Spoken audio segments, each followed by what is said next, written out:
Hello everyone, welcome to Easy Command. நம்ம பார்த்துட்டு இருக்க chapter real numbers exercise 1.3 right. So இப்போ நம்ம வந்து ரேஷன் நம்பர்னா என்ன, இரேஷன் நம்பர்னா என்னன்னு பாத்துக்கலாம்.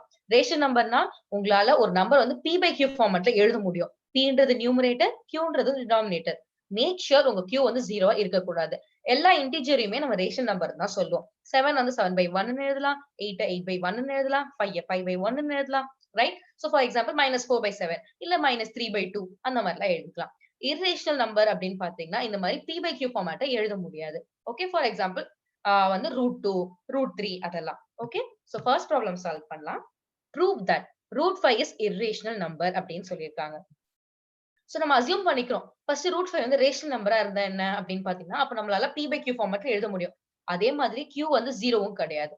ஓகே, சோ அப்போ வந்து இப்ப √5 அப்படின்னு பாத்தீங்கன்னா p by q இருக்குன்னு வச்சுக்கோங்களேன். அப்போ இந்த q இந்த சைடு கொண்டு போயிடுங்க. √5 அது போடும்போது into q is equal to p. இந்த p வந்ததுக்கு அப்புறம் ரெண்டு பக்கம் என்ன பண்றோம், நம்ம ஸ்கொயர் பண்ண போறோம். ஓகே, ரெண்டு பக்கமும் ஸ்கொயர் பண்ணோம்னா இந்த √5 into √5 5 ஆயிடுது. q into q q square is equal to p square. Okay, இது ஒரு ஈக்குவேஷனா வச்சுக்கோங்க. சோ அப்ப என்ன தெரியுது, p square is divisible by 5. ஏன்னா அது 5 into q square ஏதோ ஒரு நம்பரால தான் மல்டிப்ளை ஆகுறனால சோ 5 ஆல அது p square வந்து divisible ஆகுது. ஓகே, அப்போ p square divisible ஆனா p யும் divisible ஆகும். கரெக்ட்டா? சோ அப்ப அஸ்யூம் பண்ணிக்கும் போது இப்ப இன்னொரு நம்பர் என்ன எடுத்துக்கிறோம், இந்த pன்ற வேல்யூ வந்து 5c ன்னு எடுத்துக்கிறோம். cன்றது ஏதோ ஒரு variable. Okay, so p square is equal to 25c square. Okay, இது செகண்ட் ஈக்குவேஷனா எடுத்துக்கோம். இப்ப இந்த ரெண்டு ஈக்குவேஷனையும் போடும்போது என்ன ஆகுதுன்னு பாத்தீங்கன்னா, ஃபர்ஸ்ட்ல கிடைச்சது q square is equal to 5c square ன்னு வரும்.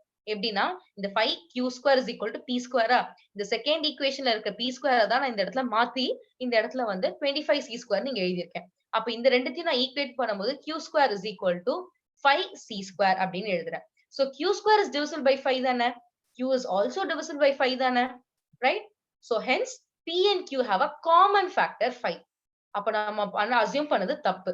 So this is a contradiction to the fact that a and b are co-prime. நம்ம co-prime நினைச்சுக்கிட்டோம். That is 1 மட்டும் தான் அது divisible ஆகும். வேற எதாலயும் பண்ண முடியாது அப்படின்னு நம்ம மாத்தி புரிஞ்சுக்கிட்டோம். Therefore √5 வந்து p by q ஃபார்மட்ல நம்மளால எழுத முடியாது. அப்ப என்ன, √5 is irrational number. Hence proved. Okay. I hope இந்த ப்ராப்ளம் உங்களுக்கு புரிஞ்சிருக்கும். அதே மாதிரி நம்ம செகண்ட் ப்ராப்ளம் நெக்ஸ்ட் வீடியோல பார்க்கலாம். Thank you everyone.